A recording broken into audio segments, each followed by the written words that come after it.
video, I'm going to illustrate some of the properties of definite integrals. And these are important for being able to compute integrals more quickly and efficiently. The first property is one that separates our regular integration from area again. So this is saying that the integral of the function from a to b is equal to the negative of the integral from b to a. Let's draw a picture of that. I'm going to do a boring continuous positive valued function. Here's some value a, here's some value b. The integral can be represented by the area under this curve. And again, we realize that's a slight abuse of notation.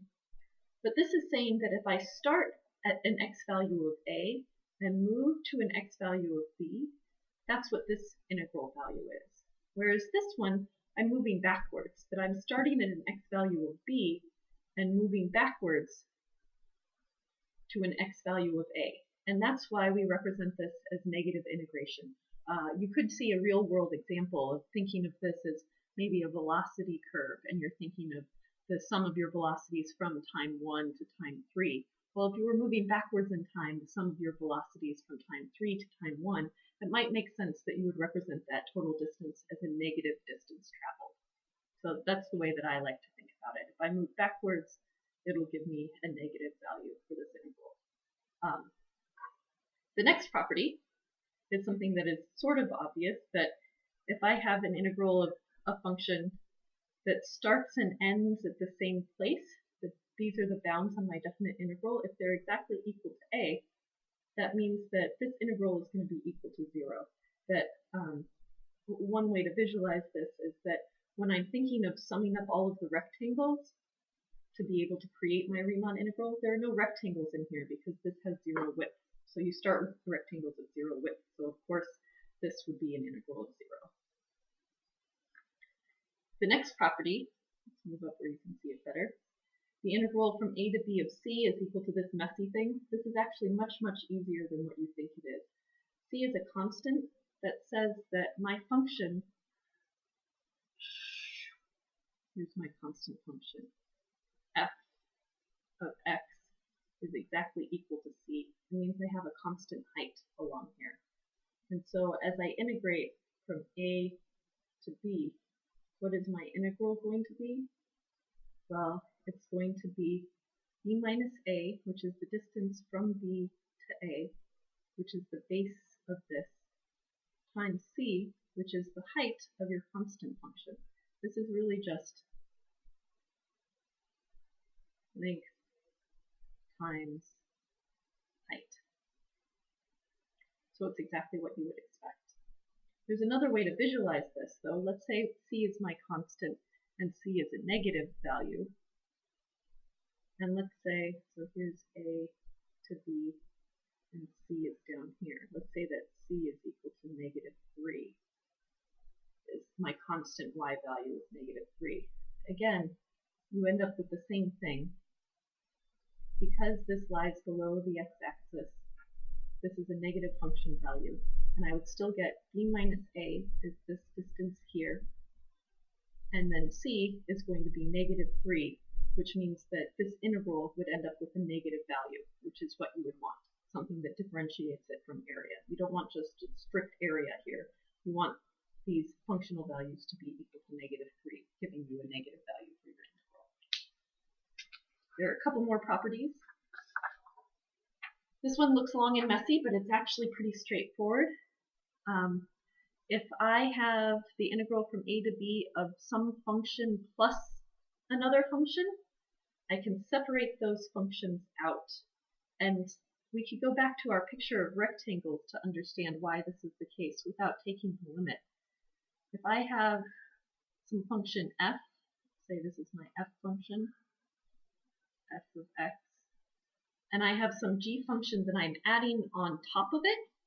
So let's say that my g function is just a constant function, so I'm just adding my g function. This is my g function values. You could think of separating these two things out and finding just the area under, I shouldn't say area under, finding the integral from a to b of this f function, and also finding the integral from a to b of this g function. And then the final property, which is another one that is important, is that if I multiply my function by a constant, then I can pull this constant out front of the integral. That's the language that I'm going to use. And it means essentially that, let's say that I have an integral from 0 to 1 of 3 times x dx. So my f function is just the boring function x. This is going to be the same thing as pulling that 3 out front of the function and multiplying it by whatever this basic integral, the integral from 0 to 1 of x dx is. And we actually have the tools to be able to evaluate this graphically because we know what the functions look like. I'm going to demonstrate both of these with some graphical examples. So what is the integral from 0 to 1 of 3 dx? 3x is a line of slope 3. So this is 1, and this is my point up at 3, because this is the line 3x equals f of x. And the integral from 0 to 1 is going to be the area under this curve, because this is a positive continuous function. And so that's going to be the integral from 0 to 1 of 3x dx is exactly equal to 1/2 base times height, which is 1/2 of 3 times 1, which is 3/2. Now if I were to pull that constant out front, what happens? Let's see the picture of what takes place in that case. Now I'm just going to look at the integral from 0 to 1 of x. So we know what that looks like. That's a function of constant, or of slope 1. It's 1, because now my function that I'm considering is the function f of x is just equal to x. And the area under this is the same as my definite integral, which in this case is the integral from 0 to 1 of x dx. And I can look at this picture and say it's 1/2 base times height, which is 1/2, 1 times 1, which is 1/2. So that's what that integral is. And this property says that I can just multiply that by 3 to get the same thing that I had over here. So let's go ahead and multiply 3 times the integral from 0 to 1 of x dx is going to be equal to 3 times what we found before, which is 1/2, which is 3/2. Great! This is an empirical example of that this happens to match up with this particular case. Just because it matches for one case doesn't mean that it would match for every case. To verify this, we would actually have to go back to the limit definition of Riemann integrals, but I don't think that that's very helpful for us in this course. That's something that you can study in an analysis class. Finally, I'm going to conclude with a single example. In this example, we're going to approximate this definite integral from 0 to pi of this crazy function using the properties of definite integrals and the fact that we know that the cosine of the square root of u du is about equal to negative 1.2 when we're integrating from pi to 0. Phew! So let's go ahead and apply some of our properties of integration. The first thing that I notice maybe is the fact that my bounds are different. That I know the value of this one, but these bounds go from pi to 0, whereas these bounds go from 0 to pi. So I'm going to rearrange this one to be able to make it have different bounds. So let's start with what we know. We know that the integral from 0 to pi of the square root of the cosine of u du is about equal to negative 1.2. This is an approximation that's been rounded. So the first thing that I'm going to do is I'm going to flip these bounds. 0 to pi of the cosine of u du is going to be about equal to the negative of this value. For this, I'm using integral property 1 that we talked about. 2. That's integral property 1.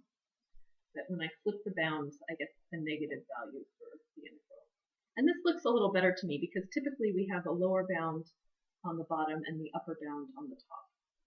But we aren't quite to this function yet. The next thing that I might want to do is the fact that I see that this is 3 times the cosine of x dx. And we know from our integral properties that because 3 is just a constant, I can multiply this by 3. That 3 times this is going to be equal to having 3 times the interior. Cosine of u.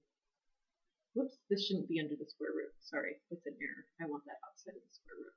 That's just a notational thing that I feel more accurate about. So I'm going to multiply this. This is 3 times 1.2. And that's the property that we just discussed, property 5.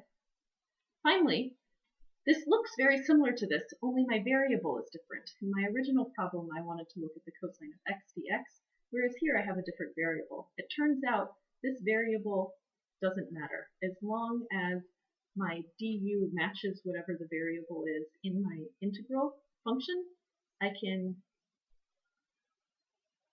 change u to x. No problem. And in later sections, we'll talk about what happens when the function variable doesn't match whatever we are trying to integrate with respect to. That's a more challenging thing that we aren't going to get into right now. But for now, we're just looking at the integral from 0 to pi of 3 times the square root of the cosine of x dx. It's going to be about equal to what we saw here, 3 times 1.2, which is 3.6. And this is my approximation by applying some of the properties of integrals.